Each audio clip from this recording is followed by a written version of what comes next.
केसरकरांवरती कोणी विश्वास ठेवू नका.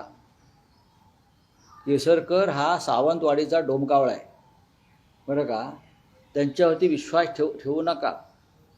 महाराष्ट्राच्या सरकारमध्ये असल्यापासून त्यांना या गोष्टीचा नाद आहे.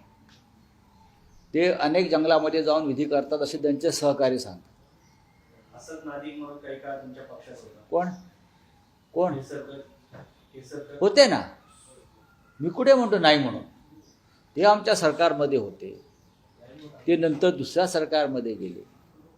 ते पळून गेले. हे सगळं जरी खरं असलं तरीही ज्यांना या गोष्टीचे छंद होते त्याचा एक गट एकत्र झाला आणि ते बाहेर गेले. केसरकरांवरती कोणी विश्वास ठेवू नका. केसरकर हा सावंतवाडीचा डोमकावळा आहे, बरं का.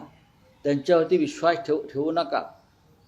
महाराष्ट्राच्या सरकारमध्ये असल्यापासून त्यांना या गोष्टीचा नाद आहे.